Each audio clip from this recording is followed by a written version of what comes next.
Bir varmış, bir yokmuş. İnsanoğlunun başından geçenler dağdan taştan, kurttan kuştan daha çokmuş.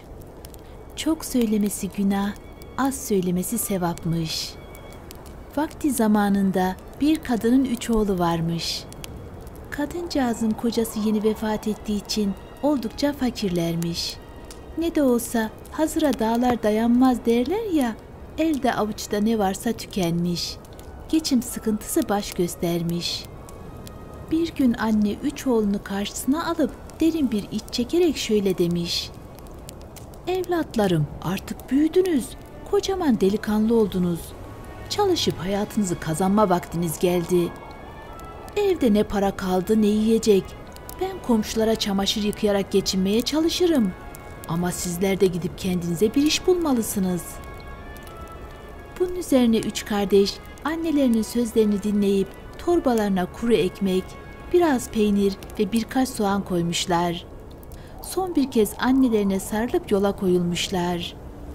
Az gitmişler, uz gitmişler. Gün yükselip öğleye vardığında bir su kenarına varmışlar. Yorgun düşen bedenlerini dinlendirmek ve karınlarını doyurmak için orada oturmuşlar. Büyük kardeş etrafına göz gezdirip şöyle demiş.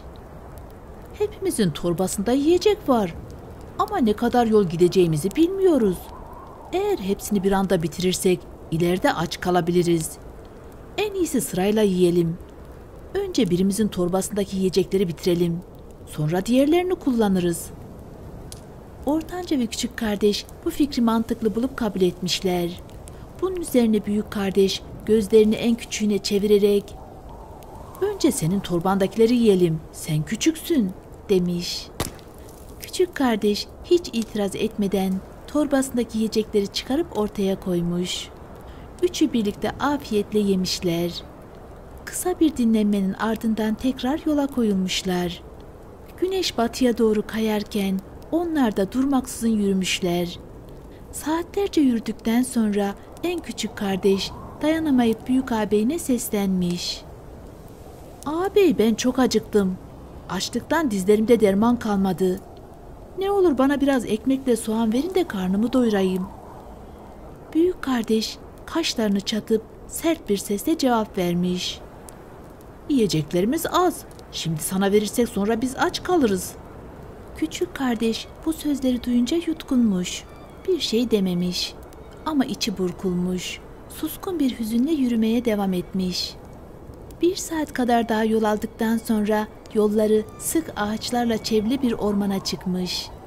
Küçük delikanlı yol kenarında göz alıcı kırmızı meyvelerle dolu bir elma ağacı görünce duraklamış. "Abilerim, ben şu ağaçtan birkaç elma yemeden yürüyemem," demiş. "Hem kendime hem size toplarım." Sözünü bitirir bitirmez çevik bir hareketle ağaca tırmanmış. Birbiri ardına birkaç elma yemiş. Ardından torbasını meyvelerle doldurmuş. Sonra dalların arasından aşağıya seslenmiş. "Size de atayım mı?" Ama aşağıdan hiç ses gelmemiş. Sağ tarafa bakmış, kimse yok. Sol tarafa bakmış, yine kimsecikler görünmüyormuş. O anda ağabeylerinin onu orada bırakıp gittiğini anlamış. İçini koca bir hüzün kaplamış. Elma ağacından inip yalnız başına yürümeye koyulmuş. Kendi kendine "Neden bana bunu yaptılar?" diye sorup duruyormuş. Fakat karnını doyurduğu için bacaklarına biraz kuvvet gelmiş. Artık korkmadan yürüyebiliyormuş. Tek istediği hava iyice kararmadan bir köye ulaşmakmış. Fakat gökyüzü ağır ağır kararmış. Yol gittikçe daha ıssız ve ürkütücü hale gelmiş. Bir süre sonra uzakta zayıf bir ışık belirmiş. Küçük delikanlı umutla iç çekmiş. "Orada mutlaka bir ev var," diye düşünerek ışığa doğru ilerlemeye başlamış. Ancak yol gittikçe zorlaşıyormuş. Dikenler elbiselerini yırtıyor, ellerini ve ayaklarını kanatıyormuş. Her şeye rağmen ışığın bulunduğu tepeye doğru adım adım ilerlemiş ve yaklaştıkça ışık da büyümüş, göz kamaştırıcı hale gelmiş. Sonunda devasa pencereleri olan kocaman bir bina karşısına çıkmış. Kapısı aralıkmış. Yavaşça içeri adım attığında şaşkınlıktan dili tutulmuş. Burası tek bir büyük odadan oluşan görkemli bir konakmış. Tavana kadar uzanan yüksek duvarların arasında devasa bir ocak yer alıyormuş.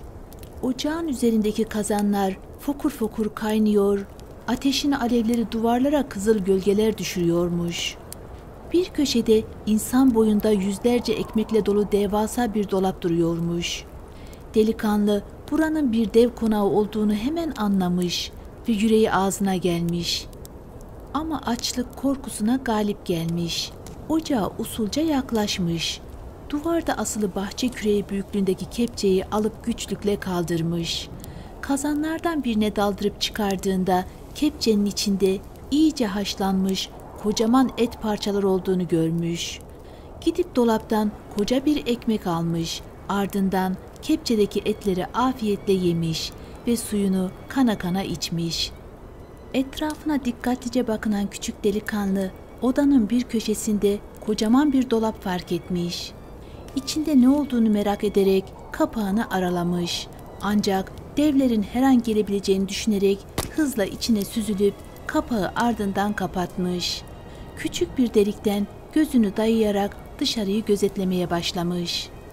Zaman geçtikçe göz kapakları ağırlaşmış, uykusu bastırmış. Tam derin bir uykuya dalacakken dışarıdan gelen korkunç homurtularla irkilmiş. Gürültüler, uğultular, yer sarsıntısını andıran tok adım sesleri duyulmaya başlamış.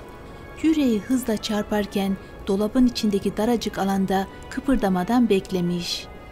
Biraz sonra devler yeri titrederek içeri doluşmuşlar.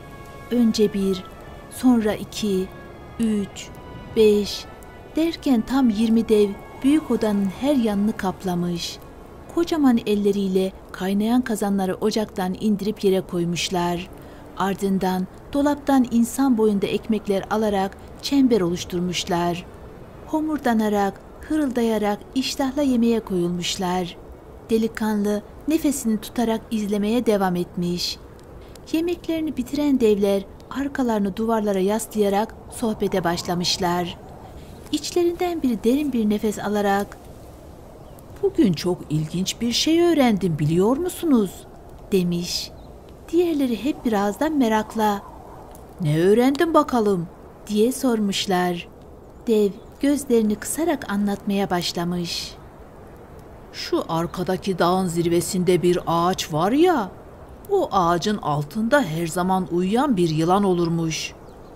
Eğer bir insanoğlu ceketini onun üzerine atıp havasızlıktan öldürebilirse ağacın kökleri altınlarla dolarmış. Ama biz devler bu işi yapamayız." Bazı devler iç geçirerek başlarını sallamışlar. "Keşke biz de insan olsaydık," diye söylenmişler. Tam o sırada başka bir dev söze atılmış. "Ben de bugün buna benzer bir şey öğrendim," demiş. "Karşıdaki dağın ardında fakir bir değirmenci yaşıyormuş. Değirmen taşının içi altın hazinesiyle doluymuş. Ancak altınların ortaya çıkması için değirmencinin taşı bizzat kendi eliyle kırması gerekiyormuş. Başkası yaparsa hazinenin tamamı kaybolurmuş." Diğer devler homurdanarak kafalarını sallamışlar. "Ne yazık ki bundan da bize bir fayda yok," demişler. Bu sırada bir başka dev daha konuşmaya başlamış.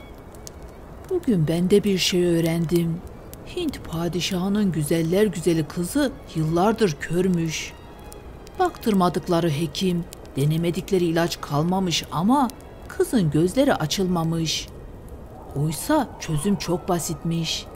Sarayın bahçesindeki büyük hurma ağacının kuru yapraklarını toplayıp kızın gözlerini ovalarsan gözleri hemen açılırmış." Diğer devler derin bir iç çekerek başlarını sallamışlar.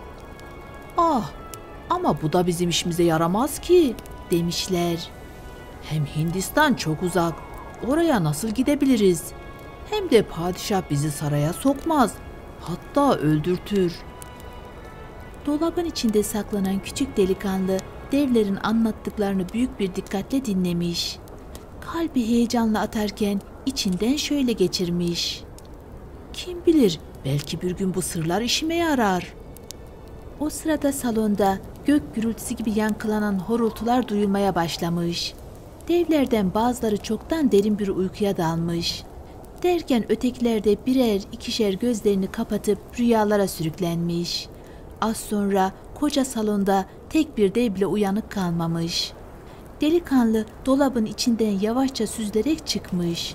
Kapıya ulaşabilmesi için devlerin arasından sıyrılması gerekiyormuş. İki devin yanından sessizce geçmeyi başarmış. Fakat üçüncünün yanında durmuş kalmış. Yol neredeyse tamamen kapalıymış. Geçebilmesi için mutlaka devin ayağına basması gerekiyormuş. İçinde büyük bir korku belirivermiş. Ya dev uyanırsa, ya onu fark ederse? Ama devler öylesine derin uyuyormuş ki delikanlı cesaretini toplayıp devin koca ayağına basarak sıçramış. Dev hafifçe kımıldanmış. Sanki tatlı bir rüyanın içinde gıdıklanmış gibi ayağını kıpırdatmış ama uyanmamış. Delikanlı derin bir nefes alarak hızla kapıya yönelmiş ve kendini konağın dışına atmış. Hiç durmadan, arkasına bile bakmadan konağın ardındaki dağa doğru koşmaya başlamış. Sabaha karşı yorgun ama kararlı adımlarla dağın zirvesine ulaşmış. Günün ilk ışıkları dağın doruklarını aydınlatırken dikkatle etrafa bakınmış ve işte tam da devlerin söylediği gibi o görkemli ağacın altında bir yılan kıvrılmış yatıyormuş. Delikanlı usulca sırtındaki ceketi çıkarmış. Hayvanı ürkütmeden yanına sokulmuş ve bir hamlede ceketi yılanın üzerine atmış. Kalbi heyecanla çarpıyormuş. Dakikalar geçmiş. Sabırla beklemiş. Sonunda "Artık havasız kaldı, ölmüş olmalı" diye düşünerek yavaşça ceketi kaldırmış. Yılan hareketsiz yatıyormuş. Delikanlı acaba canlı mı değil mi diye eğilip dikkatle bakarken birdenbire yerde bir ışık dalgası yayılmış. İlk başta gözlerine inanamamış ama biraz daha dikkatli bakınca taşların altına saklı altınların pırıl pırıl parladığını görmüş. Sevinçten kalbi yerinden fırlayacak gibi olmuş. Hemen cebine sığdırabildiği kadar altın doldurmuş. Geriye kalanları ise dikkatlice çalıların arasına saklayıp üzerini toprakla örtmüş. İşini bitirdikten sonra oradan kalkarak büyük bir ağacın gölgesine uzanmış. Gece sabaha kadar oturduğu ve yol yürüdüğü için yorgunmuş. Göz kapakları kendiliğinden kapanmış ve tatlı bir uykuya dalmış. İkindi vakti uzaklardan gelen köpek havlamalarıyla uyanmış. Hemen kalkıp tekrar yola koyulmuş. Şimdi hedefi devlerin sözünü ettiği ikinci dağ imiş. Hiç durmadan açlığını pınarlardan içtiği sularla bastırarak büyük bir kararlılıkla yoluna devam etmiş. Güneş ufukta kaybolmuş, gökyüzü karanlığa bürünmüş. Delikanlı durup dinlenmeden yoluna devam etmiş ve gece yarısına varmadan köyün yakınlarına ulaşmış. Irmak kıyısındaki eski değirmene vardığında yorgun ama kararlıymış. Kapıdan içeri süzüldüğünde fakir değirmenciyi bir köşede uyuklarken bulmuş. Usulca selam verip bir kenara oturmuş. Açlıktan karnı zil çalıyormuş. Bu yüzden çekinerek de olsa değirmenciden yiyecek istemiş. Değirmenci elinde ne varsa ortaya koymuş. 2 sıcak bazlamayı delikanlının önüne bırakıp "Kusura bakma, bundan başka bir şeyim yok" demiş mahcup bir sesle. İkisi de ekmeği paylaşırken koyu bir sohbete dalmışlar. Laf lafı açmış. Dereden tepeden konuşmuşlar. Konu dönüp dolaşıp değirmencinin yoksulluğuna gelince delikanlı gülümseyerek "Zengin olmak aslında senin için çocuk oyuncağı" demiş. Değirmenci şaşkınlıkla gözlerini açmış. "Ne demek istiyorsun? Benim için zenginlik bu kadar kolay mı?" diye sormuş merakla. Delikanlı başını sallayıp "Elbette kolay" demiş. "Ama dediğimi yapmaya cesaretin varsa." Değirmenci heyecanla öne eğilmiş. "Söyle, ne yapmam gerekiyor? Ne istersen yaparım" diye atılmış. Delikanlı gözlerini değirmenin ortasında duran kocaman taşa çevirmiş. "Şu değirmen taşını bir balta bulup paramparça edeceksin" demiş kararlılıkla. Değirmenci kulaklarına inanamamış. Kaşlarını çatıp "Aklını mı kaçırdın evlat?" demiş sertçe. "O taşı kırarsam değirmen çalışmaz. O zaman bırak zenginliği, açlıktan ölürüm." Delikanlı hafifçe gülümseyerek cebinden 10 altın çıkarıp değirmencinin önüne bırakmış. Paraların pırıltısı loş odada ışıldarken "Al bunları," demiş. "Bu altınlarla en iyisinden 10 tane değirmen taşı alabilirsin. Şimdi parçala taşı ve gerisini bana bırak." Değirmencinin gözleri hayretle büyümüş. Bir an tereddüt etmiş ama altınların gerçek olduğunu görünce fırsatın büyüsüne kapılmış. Hızla bir köşede duran baltayı kaptığı gibi taşın başına geçmiş. Son bir kez düşünüp baltayı havaya kaldırmış ve tüm gücüyle aşağıya indirmiş. Bir anda taş parça parça olmuş ve o an gözlerinin önünde bir mucize gerçekleşmiş. Parçalanan taşın içinden binlerce altın para fışkırmış. Tüm değirmen parıltılı hazineyle dolup taşmış. Zavallı fakir değirmenci ömrü boyunca böylesine çok altını bir arada görmediği için ne yapacağını bilememiş. Gözleri fal taşı gibi açılmış, yüreği heyecandan deli gibi çarpmış.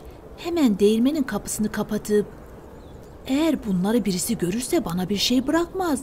Hemen toplayalım bunları. Allah senden razı olsun evlat. Seni bana o gönderdi," diye fısıldamış. Sevinçten elleri titreye titreye altınları toplamaya başlamış. Birer birer un çuvallarına doldururken gözlerinden yaşlar süzülmüş. Sonra büyük bir çuval dolusu altını delikanlının önüne getirerek "Bu da senin hakkın," demiş. "Al evlat, sen olmasaydın bunların hayalini bile kuramazdım." Delikanlı gülümseyerek başını iki yana sallamış. "Hayır," demiş sakince. "Bütün bunlar senin hakkın. Güle güle harca. Geniş tarlalar, güzel hayvanlar al. Ömrünün sonuna kadar rahat yaşa. Kimseye muhtaç olma. Benim yetecek kadar altınım var. Eğer bir gün lazım olursa gelip senden isterim." Sonra yere bıraktığı kendi 10 altınını alıp ayağa kalkmış. Sevinç içinde sağa sola koşturan, yerinde duramayan değirmenciye "Allah'a ısmarladık," diyerek oradan ayrılmış. Sabahın ilk ışıklarıyla bir kasabaya varmış. Yorgun bedenini dinlendirmek için bir hana yerleşmiş. Karnını güzelce doyurduktan sonra derin bir uykuya dalmış. Akşama doğru gözlerini açmış. Hiç vakit kaybetmeden dışarı çıkmış. Çarşıyı dolaşıp güçlü, güzel bir at satın almış. Heybelerini yiyecek ve erzakla doldurduktan sonra Hindistan'a doğru yola koyulmuş. Az gitmiş, uz gitmiş. Gece gündüz demeden dağ bayır aşarak, dere tepe düz geçerek tam 6 ay bir güz yol gitmiş. Sonunda Hindistan'a ulaşmış. Hint padişahının yaşadığı büyük şehri öğrenince oraya gidip bir hana yerleşmiş. Ertesi gün çarşıdan en şık elbiseleri satın almış. Hana dönüp giymiş. Aynada kendine baktığında adeta bambaşka birine dönüşmüş. Son olarak eline bir çanta alıp sokaklara çıkmış.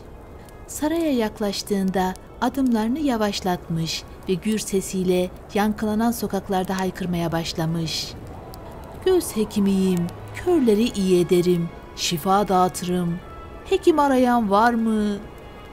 Delikanlı sarayın etrafında defalarca dolaşmış. Nihayet büyük pencerelerden biri açılmış ve içeriden bir Arap uşak seslenmiş. "Hekimbaşı, hekimbaşı!" Delikanlı hemen sarayın kapısına yönelmiş ve sessizce beklemeye başlamış. Az sonra uşak aşağı inerek onu bahçeye almış ve aceleyle "Çabuk gel, seni padişahımız istiyor," demiş. Birlikte saraya girmişler. Delikanlı süslü salonlardan geçmiş, merdivenleri çıkmış ve nihayet Hint padişahının huzuruna varmış. Arap uşak yerlere kadar eğilerek saygıyla selam vermiş ve "Göz hekimini getirdim padişahımız," demiş. Hint padişahı delikanlıya bakarak gür sesiyle sormuş. "Hoş geldin hekimbaşı. Körlerin gözlerini açarmışsın öyle mi?" Delikanlı en ufak bir tereddüt bile göstermeden başını dik tutarak "Evet padişahım, hem de çok çabuk açarım," diye cevap vermiş. Bu sözleri işiten padişah gözlerini kısarak delikanlıyı süzmüş ve sert bir sesle "Pekala," demiş. "Biricik kızım yıllardır göremiyor. Getirtmediğim hekim, yaptırmadığım ilaç kalmadı. Ama hiçbir fayda etmedi. Aksine Gözleri daha da kapandı. O yüzden o hekimlerin hepsini zindana attım. Eğer sen de kızımın gözlerini açamazsan aynı son seni de bekliyor. Bunu iyi bil. Delikanlı hiç korkmamış. Aksine hafifçe gülümseyerek "Şartlarınızı kabul ediyorum padişahım," demiş. "Kızınızın gözlerini bir günde açamazsam beni de zindana atabilirsiniz." Bu kararlılığı gören padişah hafifçe başını sallayarak "Hadi bakalım, göreyim seni. Eğer dediğini yapabilirsen kızımı sana veririm," demiş. Sonra uşağa dönerek kesin bir emirle "Hekimbaşı'yı alın ve kızımın yanına götürün." Delikanlı büyük bir saygıyla eğilerek padişahı selamlamış ve ardından dışarı çıkmış. Arap uşak onu alarak Küçük Sultan'ın odasına götürmüş. Delikanlı Küçük Sultan dikkatlice muayene etmiş. Gözlerinin iyice kapanmış olduğunu anlayınca derin bir nefes almış ve tatlı bir sesle "Üzülmeyiniz sultanım, gözleriniz pek yakında görecek," demiş. Fakat Küçük Sultan derin bir iç çekerek hüzünle başını sallamış. "Ah ah, yıllardır her gelen hekim böyle söylüyor ama hiçbiri sözünü tutmadı. Artık umudumu yitirdim. Nerede o günler?" Delikanlı kararlılıkla gözlerinin içine bakarak "Ben o hekimlerden değilim sultanım," demiş. "Gözleriniz açıldığı zaman bana ne vereceksiniz bakalım?" Güzel sultan büyük bir özlemle fısıldamış. "Gözlerimi açacak insana canımı bile veririm. Ah, o günü bir görebilsem." Delikanlı hafifçe gülümseyerek "Bana biraz izin veriniz sultanım," demiş. "Gidip ilaçlarımı hazırlayarak hemen döneceğim." Delikanlı odadan çıkmış ve uşağa kendisini bahçeye indirmesini söylemiş. Beraberce bahçeye inmişler. Delikanlı etrafına bakınırken görkemli bir hurma ağacı gözüne çarpmış. Hemen bahçıvana seslenerek bir merdiven getirmesini istemiş. Merdivene tırmanarak ağacın en yüksek dallarına uzanmış ve 15 kadar kuru yaprak toplayarak ceplerine yerleştirmiş. Ardından dikkatli aşağı inmiş. Sonra uşağa dönerek kendisine boş bir oda göstermesini istemiş. Küçük Sultan'ın odasına yakın bir odayı açmışlar. Delikanlı içeri girerek kapıyı arkasından kilitlemiş. Yere temiz bir örtü sermiş. Ceplerinden çıkardığı kuru yaprakları avucunda ufalamış ve onları incecik bir toz haline getirmiş. Hazırladığı bu şifalı tozu bir kavanoza doldurduktan sonra kapıyı açıp dışarı çıkmış. Uşağı çağırarak Küçük Sultan'ın odasına gitmek istediğini söylemiş. Beraberce sultanın odasına girmişler. Delikanlı nazikçe "Sultanım, lütfen yatağınıza uzanır mısınız?" diye sormuş. Güzel sultan içinde büyüyen umut ve heyecanla yavaşça yatağına uzanmış. Delikanlı kavanozdan avucuna bir miktar toz almış ve büyük bir dikkatle sultanın gözlerini serpiştirmeye başlamış. Her iki gözüne de bolca serptikten sonra hafifçe eğilip tozları usulca üflemiş. Ardından yumuşak bir sesle "Şimdi gözlerinizi açabilirsiniz sultanım," demiş. Küçük sultan titreyen elleriyle gözlerini açtığında bir an sessizlik olmuş. Sonra birdenbire sevinç dolu bir çığlık atmış ve yerinden fırlayarak delikanlının boynuna sarılmış. Sevinçten gözyaşları dökerken heyecanla odadan dışarı fırlamış. Koridorda yankılanan sesi sarayın her köşesinde çınlamış. "Görüyorum, görüyorum." Bu sesi duyan padişah hemen ayağa kalkmış. Sevgili kızının koşarak kendisine geldiğini görünce gözleri yaşlarla dolmuş. Onu sımsıkı kucaklayarak "Geçmiş olsun yavrum, bugünlere kavuştuğumuza şükürler olsun," diye mırıldanmış. Sonra hemen uşağı çağırıp "Hekimbaşı'yı buraya getirin," diye emretmiş. Delikanlı padişahın huzuruna çıkarılmış. Padişah ona minnetle bakarak içten bir sesle "Allah senden razı olsun hekimbaşı. Kızımı adeta yeniden dünyaya getirdin," demiş. Delikanlı başını eğerek mütevazi bir şekilde "Ben sadece vazifemi yerine getirdim padişahım," diye yanıt vermiş. Padişah bu sözlerden memnun olmuş ve delikanlıya gülümseyerek "Bundan böyle sen benim damadımsın. Bu andan itibaren kızımla nişanlısın. Derhal düğün hazırlıklarına başlanılsın," diye emir vermiş. Padişahın fermanı saray halkına duyurulmuş. Çok geçmeden delikanlı sarayın hekimbaşısı ilan edilmiş ve düğün hazırlıkları tamamlanmış. 40 gün 40 gece süren muhteşem şenliklerle iki genç evlenmiş. Ve o günden sonra küçük sultan ile delikanlı sevgiyle dolu mutlu bir hayat sürmüşler. Gel zaman git zaman aylar yılları kovalamış. Bir gün sarayın hekimbaşısı olan delikanlı odasındaki pencerenin önünde otururken uzaktan iki yabancının saraya doğru yaklaştığını görmüş.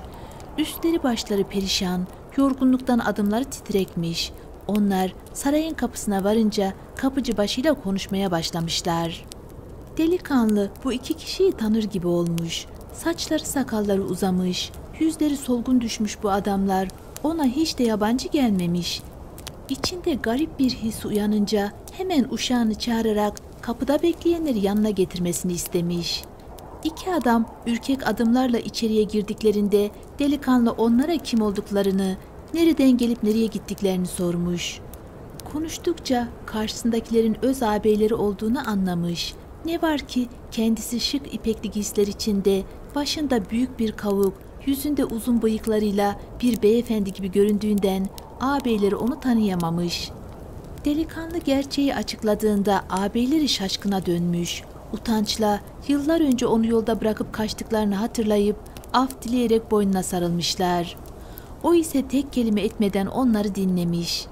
Daha sonra başından geçenleri bir bir ağabeylerine anlatmış.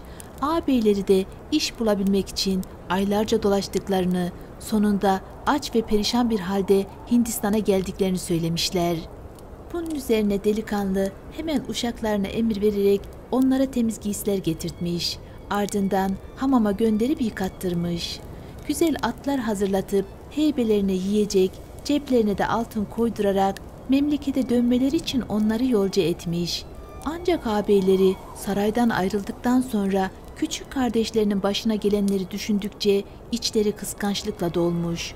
Onun şansı sayesinde nasıl bu kadar varlıklı ve güçlü hale geldiğini konuşup durmuşlar. Sonunda aynı yolu izleyerek devlerin konağına gitmeye ve orada gizlenip hazinelerin yerini öğrenerek zengin olmaya karar vermişler. Böylece günlerce yol almışlar. Haftalar ayları, aylar mevsimleri kovalamış ve nihayet devlerin konağının bulunduğu tepeye ulaşmışlar. Yerde sürünerek konağa yaklaşmış, etrafı dikkatlice dinlemişler. İçeriden hiçbir ses gelmeyince ayağa kalkıp ihtiyatla içeri süzülmüşler. Gözlerine kestirdikleri büyük dolaba girerek saklanmışlar. Akşam olup karanlık çökünce devler birer birer konağa dönmüşler. Kazanlarını indirip açlıklarını giderdikten sonra koyu bir sohbete dalmışlar.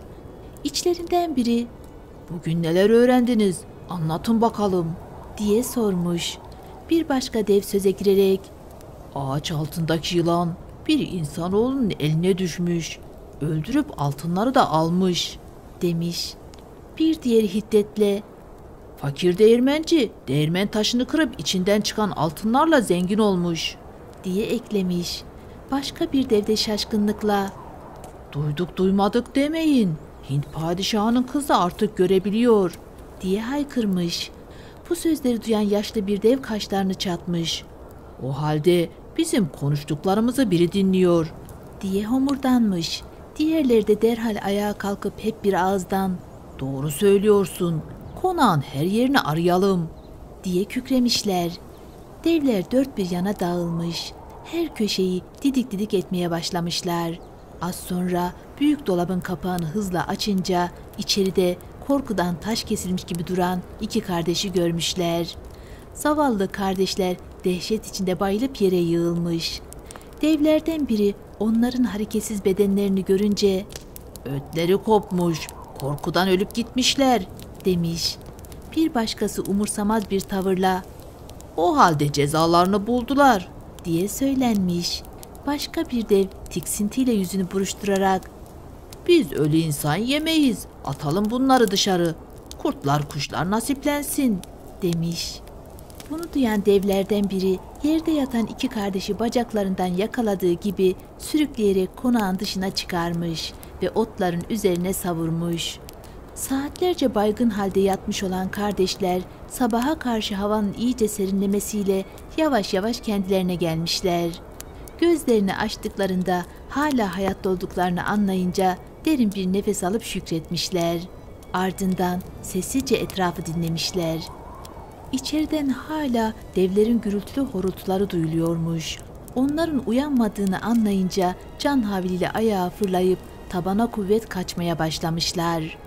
Gün ışırken devler konağından çok uzaklara varmışlar.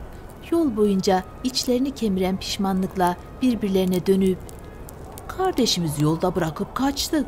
Sonra da kıskançlığımıza yenilip başımıza bu felaketi getirdik.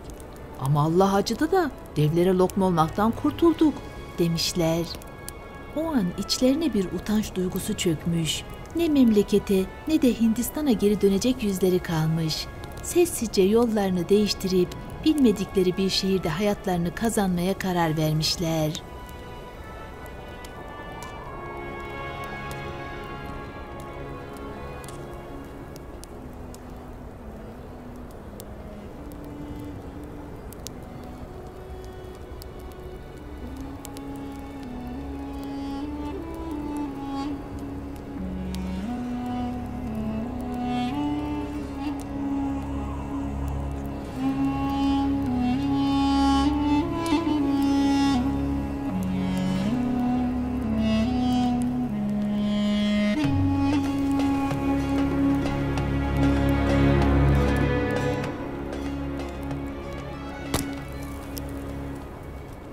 Bir varmış, bir yokmuş. Çok söylemesi ayıpmış. Az söyleyip çok dinleyenlerin bilgisi artar. Çok söyleyip az dinleyenlerin çenesi yorulurmuş. İşte bu sözü kulağına küpe eden bir adam varmış. Hasan. O az konuşur, çok dinlermiş. Hasan'ın mutlu ve varlıklı bir hayatı varmış. Dünyalar güzeli bir eşi, 5 yaşında Nursel adında ışıl ışıl bir oğlu ve 4 yaşında Nurgül adında gül gibi bir kızı varmış. Hasan avcılığa büyük bir tutku besler, günlerini ormanda geçirirmiş. Sabahın erken saatlerinde ceylan gibi zarif atına biner, yıldırım gibi hızlı koşan 2 av köpeğini yanına alır ve her attığını vuran tüfeğini de omzuna asarak yola koyulurmuş. Bir sabah yine ava çıktığında ne kadar aradıysa da bir av bulamamış. Yorulunca atını bir su kenarına sürmüş. Köpekleri yanına çömelmiş. Hızla soluk alıp verirken atı kana kana su içmiş. O ise derin bir nefes alıp etrafı seyretmeye başlamış. Ağaçların hışırtısı, suyun melodisi, rüzgarın tatlı serinliği. Tam o sırada gözlerine inanamayacağı bir şey olmuş. Güneşin altında parıldayan, sanki bir masal diyarından çıkıp gelmiş gibi ışıldayan bir geyik ona bakıyormuş. Kara gözleri bir uçurum gibi derinmiş. Geyiğin bakışları Hasan'ı büyülemiş. Fırsatı kaçırmamak için tüfeğini kavramış. Hızla atına atlamış ve köpekleriyle birlikte geyiğin peşine düşmüş.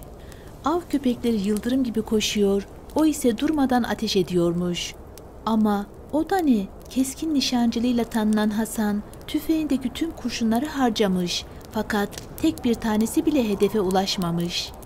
Geyik kaçmış, Hasan kovalamış. Dağları, tepeleri aşmışlar. Sonunda geyik gözden kaybolmuş. O nefes nefese kalmışken birdenbire hiç tanımadığı, nereden geldiği bilinmeyen bir ses yankılanmış. "Hey Hasan, Hasan! Gençlikte zenginlik, ihtiyarlıkta fakirlik mi istersin? Yoksa gençlikte fakirlik, ihtiyarlıkta zenginlik mi?" Hasan bir an afallamış, geyiği aramaktan vazgeçmiş. "Sesin sahibi kimdi? Neden böyle bir soru sordu?" diye söylenerek düşünceler içinde eve dönmüş. O akşam sofrada ne eşinin sesini duymuş ne de çocuklarının gülüşünü. Yemeğini yediği halde doymamış, yatağa yattığı halde uyuyamamış. O gizemli ses kulaklarında yankılanıp duruyormuş. Ertesi sabah Hasan her zamanki gibi erkenden ava çıkmış. Ormanın derinliklerine doğru ilerlemiş. Sağa koşmuş, sola koşmuş ama ne bir kuş kanat çırpmış ne de bir av hayvanı iz vermiş. Önceki günkü su kenarına varınca bir süre dinlenmeye karar vermiş. Suya yansıyan yüzünü izlerken Birden gözüne yine aynı geyiğin silüeti çarpmış. "Bu sefer seni kaçırmayacağım," diye içinden geçirerek hızla atına atlamış. Yelisi rüzgarda savrulan atını mahmuzlamış. Peşine düşmüş geyiğin. Köpekleri ok gibi ileri atılmış. Hasan ise tüfeğini doğrultarak arka arkaya ateş etmiş. Fakat o da ne? Kurşunlar yine hedefini bulamamış. Geyik sanki bir sisin içinde kaybolur gibi gözden gitmiş. Hasan atının dizginlerini çekerek durdurduğunda yine o esrarengiz sesi işitmiş. "Hasan, Hasan, söyle bana. Gençlikte zenginlik, ihtiyarlıkta fakirlik mi istersin? Yoksa gençlikte fakirlik, ihtiyarlıkta zenginlik mi?"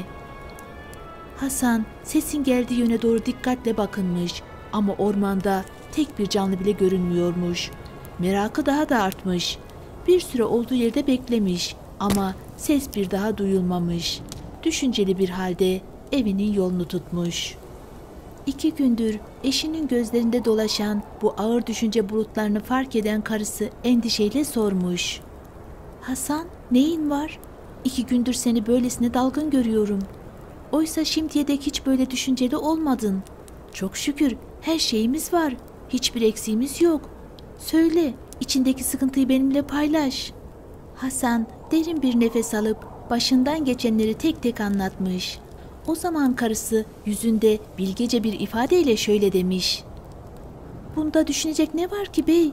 İnsan gençliğinde sahip olduğu zenginlikten çok ihtiyarlığında nasıl yaşayacağını düşünmeli. Çalışamayacak duruma geldiğinde sırtını dayayacak bir varlığı olmalı. Eğer o ses sana yarın yine aynı soruyu sorarsa, gençlikte fakirlik, ihtiyarlıkta zenginlik isterim diyerek karşılık ver." Hasan karısının sözlerinin doğru olduğuna karar vermiş. Ertesi gün yine ormana gitmiş ve ne olmuş dersiniz? Yine aynı geyiğe rastlamaz mı? Defalarca ateş etmiş ama nafile. Hiçbir kurşunu hedefini bulmamış. Ve nihayet o gizemli ses bir kez daha yankılanmış. "Hasan, Hasan, gençlikte zenginlik, ihtiyarlıkta fakirlik mi istersin? Yoksa gençlikte fakirlik, ihtiyarlıkta zenginlik mi?" Hasan vakit kaybetmeden cevap vermiş. "Gençlikte fakirlik, ihtiyarlıkta zenginlik isterim." Bu sözleri söyledikten sonra derin bir iç çekmiş ve evinin yolunu tutmuş. Ama kaderin onun için hazırladığı sınavlar daha yeni başlıyormuş. Yolda ilerlerken köpeklerinden biri suya düşmüş ve akıntıya kapılıp boğulmuş. Daha bu felaketin şaşkınlığını yaşarken atı yol kenarındaki zehirli bir otu yiyerek can vermiş. Hasan'ın içi sızlamış, kederi büsbütün artmış. Ama ne yapsın, elinden bir şey gelmemiş. Son kalan köpeğiyle yoluna devam ederken köyüne yaklaştığında bir de ne görsün, komşu evlerden birinin damından kopan bir kiremit geriye kalan tek köpeğini de anında yere sermiş. Hasan üst üste gelen bu felaketler karşısında donup kalmış ama içindeki bir ses verdiği cevabın bedelini ödediğini söylüyormuş. O zamana kadar üzüntü nedir bilmeyen Hasan perişan halde kendini eve zor atmış. Saçları darmadağın, gözleri yaş içinde titreyerek duvarın dibine çökmüş. Durumu öğrenen karısı da ağlamaya başlamış. O gece yemek yemeden, su içmeden yatmışlar. Ama gözlerine uykunun damlası bile girmemiş. Bütün gece birbirlerine sarılarak sabahı dar etmişler. Ertesi gün gökyüzü de sanki onların acısını paylaşır gibi kasvetle kapanmış. Kara bulutlar hızla toplanmış. Rüzgar uğultularla esmiş. Ardından şimşekler ardı ardına düşmeye başlamış. Derken devasa bir yıldırım köşkün yakınındaki kuru otları tutuşturmuş. Önce küçücük bir kıvılcımken rüzgarın şiddetiyle alevler büyümüş. Etrafı sarmış. Göz açıp kapayıncaya kadar köşkün çatısı tutuşmuş. Ardından devasa yapının her köşesi ateşe teslim olmuş. Alevler açgözlü bir canavar gibi köşkü yutarken feryatlar gökyüzüne yükselmiş. Hasan ve eşi çocuklarını kucaklarına alıp son bir güçle kendilerini dışarı atmışlar. Ama geriye dönüp baktıklarında yılların emeğiyle kurdukları yuvaları küle dönmüş. Her şeyleri bir avuç kara dumanla savrulmuş. Ne bir eşyaları kalmış ne de giyecekleri. Geriye sadece içlerini kavuran tarifsiz bir hüzün kalmış. Küçük Nursel ile Nurgül gözyaşlarına boğulmuş. Anneleri onları teselli etmeye çalışsa da gözlerinden akan yaşları durduramamış. Hasan'ın içi kana ağlasa da güçlü görünmeye çalışarak "Üzülmeyin," demiş. "Olan oldu. Elbet yeniden çalışır çabalar, tekrar bir yuva kurarız. Gün olur eski güzel günlerimize döneriz." Tam o anda sanki gökyüzü de onlara teselli vermek ister gibi kasvetini dağıtmış. Fırtına dinmiş. Güneş tatlı sıcaklığıyla toprağı okşayarak yeniden doğmuş. Ama artık o köyde kalmanın anlamı yokmuş. Yeni bir başlangıç yapmaya karar vererek üzerlerindeki kül kokusuyla yola koyulmuşlar. Ayakları çıplak, kalpleri yorgun ama umutlarını yitirmeden yürümüşler. Günlerce dere tepe aşmış, uzun yollar kat etmişler. Sonunda bir köye varıp orada tarlada çalışmaya başlamışlar. Dördü de kendilerine göre iş görüyor, akşama kadar tarlada tırpan sallayıp harmanda düven sürerek karınlarını doyurabiliyorlarmış. Ancak birkaç gün sonra iş bitmiş. Geçimlerini sağlamak için tekrar yola koyulmuşlar. Kayalıklı yamaçları tırmanmış, dikenlerin arasından geçmiş, durmadan ilerlemişler. Çok geçmeden önlerine geniş, coşkun bir çay çıkmış. Sular o kadar azgınmış ki hiçbir yerden geçit vermiyormuş. Karı koca yüzerek karşıya geçebilirmiş ama çocukları nasıl geçecek? Hasan hemen kolları sıvamış, ağaçlardan kalın dallar kesip yan yana bağlayarak iki küçük sal yapmış. Nursel'i birine, Nurgül'ü diğerine oturtmuş. Kendisi bir eliyle yüzerken diğer eliyle Nursel'in salını çekmiş. Karısı da aynı şekilde Nurgül'ü sürüklemeye çalışmış. Başta her şey yolunda gitmiş ama çayın ortasına geldiklerinde suyun akıntısı daha da güçlenmiş. Birden büyük bir akıntıyla Nursel'in salı babasının elinden, Nurgül'ün salı da annesinin elinden kurtulmuş. Minik Nursel ve Nurgül korkuyla çığlık atmış. Küçük elleriyle sallarına sımsıkı sarılmışlar. Anne ve baba panikle onlara doğru atılmış ama akıntı o kadar hızlıymış ki yetişmek mümkün değilmiş. Çaresizce arkalarından baka kalırken çocuklarının suları yara yara gözden kaybolduğunu görmüşler. Hasan ve eşi yürekleri ağzında hızla kıyıya çıkıp karadan koşmaya başlamışlar. Nefes nefese, gözleri korkuyla dolu çayın kıvrıldığı yere ulaşmaya çalışmışlar. Ama çocukların nereye sürüklendiği, o masum yavrularına ne oldu görememişler. Hasan ve karısı çay boyunca umutsuzca koşturmaya devam ederken kader ağlarını örmeye devam etmiş. Akşamın karanlığı çökerken yorgun düşen ayaklarıyla koşmaya devam etmişler. Kalpleri çocuklarının en ufak bir izine rastlama umuduyla çırpınıp durmuş. Fakat ne bir ses, ne bir işaret. Çaresizlik içlerini kavuran bir ateş gibi büyümüş. Başlarına gelen bu son felaket karşısında ne yapacaklarını şaşırmışlar. O geceyi ormanın derinliklerinde güçlü bir ağacın dalları arasında geçirmişler. Rüzgar yapraklar arasında inleyerek hüzünlü bir ninni söylüyormuş sanki. Şafak söktüğünde yüreklerinde kaybettikleri evlatlarının hasretiyle tekrar yola koyulmuşlar. Günlerce yürümüşler. Bazen taşlı patikalardan, bazen sarp dağlardan geçmişler. Kimi zaman aç, kimi zaman susuz kalmışlar ama vazgeçmemişler. Karşılarına çıkan köylerde karın tokluğuna çalışarak hayatta kalmaya çalışmışlar. Günler geçmiş, her çalıştıkları yerde birkaç lokma ekmek kazanıp yollarına devam etmişler. Bir gün yine bir köye varmışlar. Burada birkaç gün çalıştıktan sonra tam ayrılmaya hazırlanırken padişahın başyaveri adamlarıyla birlikte köye gelmiş. Saray için hizmetkarlar topluyormuş. Hasan'ın karısı da gözüne çarpmış ve onu saray mutfağında aşçılık yapması için götürmek istemiş. Hasan eşini yanına alıp dağ bayır dolaştırmaktansa onun sıcak bir yerde çalışmasını daha hayırlı görmüş. Zor da olsa razı olmuş. Böylece yıllar boyunca beraber yürüdüğü yoldaşıyla vedalaşmış ve yalnız kalmış.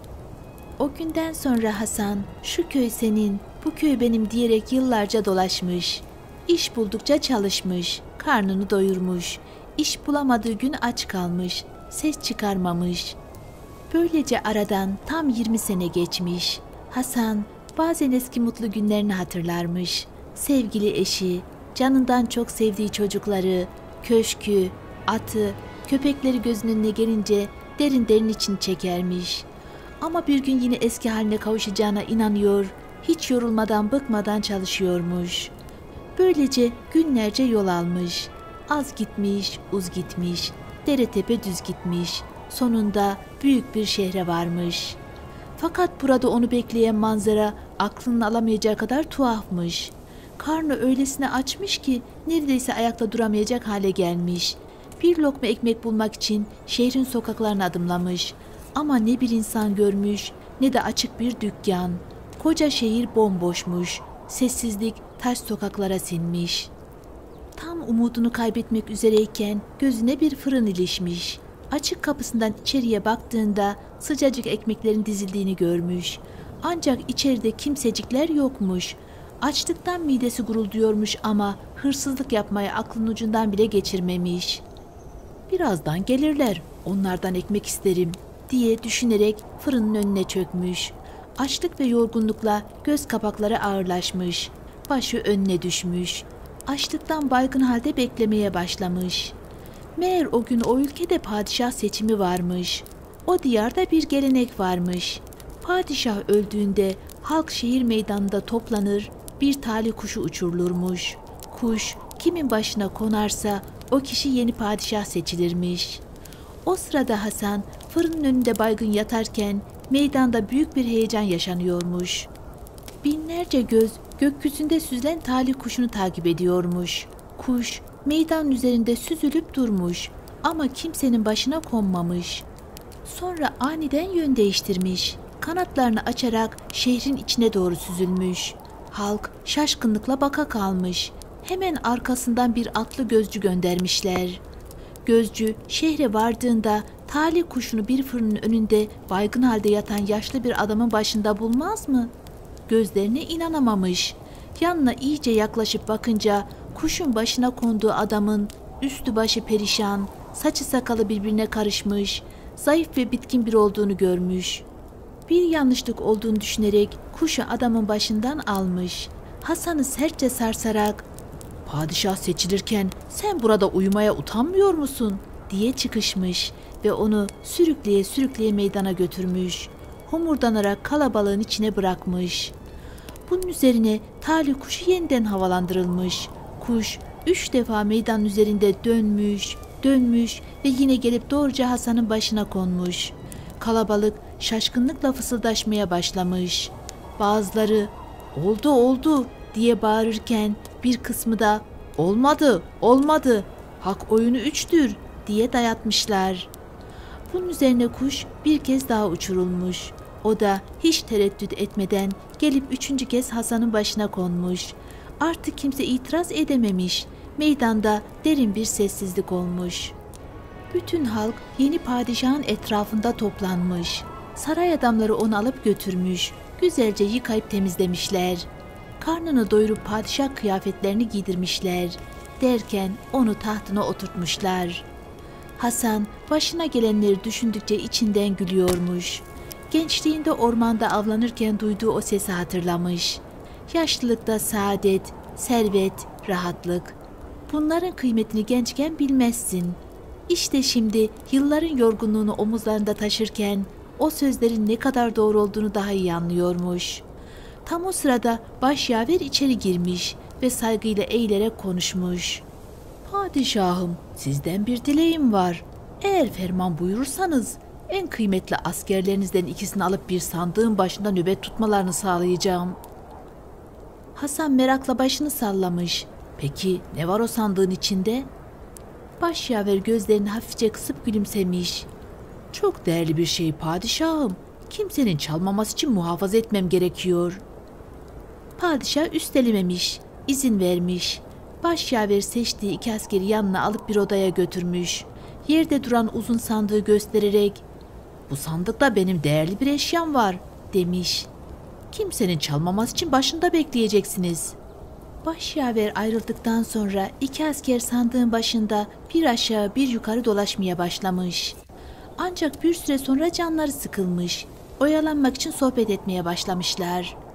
Askerlerden biri başından geçenleri anlatmış. Sıra diğerine geldiğinde derin bir nefes alarak anlatmaya başlamış. "Benim adım Nursel," demiş hüzünle. "Bir zamanlar benim de bir annem, bir babam vardı. Üstelik çok mutluyduk. Kardeşimle güzel oyunlar oynar, neşeyle vakit geçirirdik. Ama kaderin rüzgarı tersine esti. Köşkümüz yandı. Hayvanlarımız telef oldu. Bütün servetimizi yitirdik. Annem ve babam bizi yanlarına alıp bilinmeze doğru yola düştüler. Bir dereyi geçerken bizi küçük sallara bindirdiler. Ama akıntı bizi onların ellerinden kopardı. O gün onları kaybettik. Bir değirmenci bizi bulup kurtardı. Bize kendi evlatları gibi baktı. Ben asker oldum, buraya düştüm. Kardeşim Nurgül hala değirmende yaşıyor ve çalışıyor.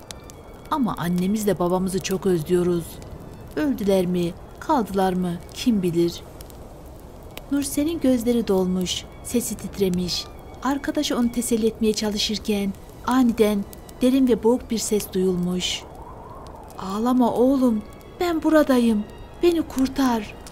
Askerler birbirine bakmış, şaşkınlık içinde kulak kesilmişler. Sesin nereden geldiğini anlamak için etraflarını araştırmışlar. Derken sesin sandıktan yükseldiğini fark etmişler. İçlerinden bir karar verip her şeyi göze alarak tüfeklerin dipçikleri ve kamalarıyla sandığı parçalamışlar.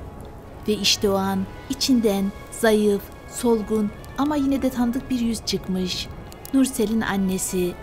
Kadıncağız yılların yüküyle iyice ihtiyarlamış, yorgun düşmüş ama göz göze geldiklerinde birbirlerini hemen tanımışlar. O an bütün hasret ve acı yerini tarifsiz bir sevince bırakmış. Öteki asker şaşkın gözlerle bunlara bakarken anne ve oğul yılların özlemiyle birbirlerine sarılıp ağlamışlar. Kadıncağızın anlattıklarına göre başyaver onu saraya aşçı olarak getirmiş ama sonra kendisine zorla cariye yapmaya çalışmış. Kadın buna direndiği için onu sandığa kilitleyip denize attırmaya niyetlenmiş. Eğer oğlunun sesini duyup yardım istemeseymiş sonu çok kötü olacakmış. Bunun üzerine Nursel ve arkadaşı vakit kaybetmeden kadını aralarına alarak doğrudan padişahın huzuruna çıkmışlar. Niyetleri başyaverin ihanetini ve yaptığı kötülükleri anlatmakmış. Ne Nursel ne de annesi padişah tahtında oturan Hasan'ı hemen tanıyabilmiş. Ama o bir bakışta oğlunu ve eşini tanımış. Bir an bile tereddüt etmeden yerinden fırlamış. Koşarak onları kucaklamış. Yıllar sonra kavuşan bu aile gözyaşlar içinde birbirlerine sıkı sıkıya sarılmış. Sevinç gözyaşları öyle coşkula akmış ki onlara şahit olan asker bile gözlerini silmek zorunda kalmış. Ancak Hasan'ın kalbi hala huzursuzmuş. Yıllardır hasret kaldığı kızı Nurgül'ü de görmeden içi rahat etmeyecekmiş. Kızının da yaşadığını öğrenince hemen uşaklarına emir vererek atlı bir araba hazırlatmış. Ardından ailesiyle birlikte arabaya binerek doğruca değirmene gitmişler. Orada onları tarifsiz bir sürpriz bekliyormuş. Küçük bir kız çocuğu olarak ayrıldıkları Nurgül artık genç, zarif ve ışıl ışıl bir genç kız olmuş. Babasını, annesini ve ağabeyini karşısında görünce sevinç içinde boyunlarına atılmış. Yıllar süren ayrılığın ardından yeniden bir araya gelmişler. Bu büyük buluşma sadece onların mutluluğuna değil, aynı zamanda onları büyüten ve koruyan değirmenci ailesinin de hayatına dokunmuş. Yanlarına kızlarıyla birlikte değirmenciyi ve karısını da alarak saraya dönmüşler. Padişah çocuklarını canı gibi koruyan bu iyi yürekli adamı ödüllendirmek istemiş ve onu saraya vezir tayin etmiş. Ancak başyavere gelince onun için bambaşka bir karar verilmiş. Padişah karısına fenalık yapmak isteyen başyaveri görevden aldırmış ve memleketin dışına sürgüne göndermiş. O günden sonra Hasan'ın ailesi eski günlerinden çok daha mutlu, çok daha huzurlu bir hayat sürmeye başlamış. Padişah ormandaki sesi hatırladıkça ihtiyarlıkta rahatın, mutluluğun gençliktekinden değerli olduğunu daha iyi anlamış. Ve böylece onlar ermiş muradına, darısı sizin başınıza. Gökten 3 elma düşmüş. Biri bu masalları uyduranın başına, biri anlatanın başına, birisi de bu masalları dinleyen güzel yürekli insanların başına gelsin. Yolunuz, bahtınız açık olsun. Başka bir masalda buluşmak üzere.